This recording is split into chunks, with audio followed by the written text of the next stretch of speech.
Hi friends, welcome back my YouTube channel. Malenadu ಮತ್ತು ಕರಾವಳಿ ಭಾಗ ಸೇರಿದಂತೆ ಮುಂದಿನ ದಿನಗಳಲ್ಲಿ ಭಾರೀ ಮಳೆಯಾಗುವ ಸಾಧ್ಯತೆ ಇದೆ ಹಾಗೂ ಮೀನುಗಾರರಿಗೆ ಸಮುದ್ರಕ್ಕೆ ಇಳಿಯದಂತೆ ಎಚ್ಚರಿಕೆ ಕೂಡ ನೀಡಿದೆ.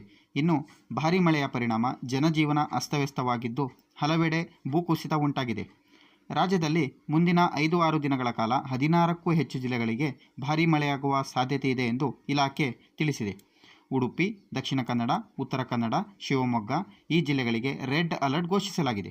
ಇನ್ನುಳಿದಂತೆ ಹಾಸನ, ಮೈಸೂರು, ತುಮಕೂರು, ಮಂಡ್ಯ, ಕೊಡಗು, ಬೆಳಗಾವಿ, ಬೀದರ್, ಯಾದಗಿರಿ, ಧಾರವಾಡ, ಕಲಬುರಗಿ, ಗದಗ್, ಹಾವೇರಿ, ದಾವಣಗೆರೆ, ರಾಮನಗರ, ಚಿತ್ರದುರ್ಗ, ಚಿಕ್ಕಮಗಳೂರು ಹಾಗೂ ಚಾಮರಾಜನಗರ ಈ ಜಿಲ್ಲೆಗಳಾದ್ಯಂತ ಮಳೆಯಾಗಲಿದೆ.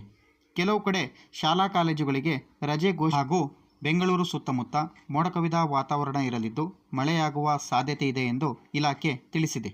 ಇನ್ನುಳಿದಂತೆ ಹೆಚ್ಚಿನ ಮಾಹಿತಿಗಾಗಿ ನಮ್ಮ ಚಾನಲನ್ನು ಸಬ್ಸ್ಕ್ರೈಬ್ ಮಾಡಿಕೊಳ್ಳಿ, ಲೈಕ್ ಮಾಡಿ, ಶೇರ್ ಮಾಡಿ, ಕಮೆಂಟ್ ಮಾಡಿ ಸ್ನೇಹಿತರೆ. Thanks for watching.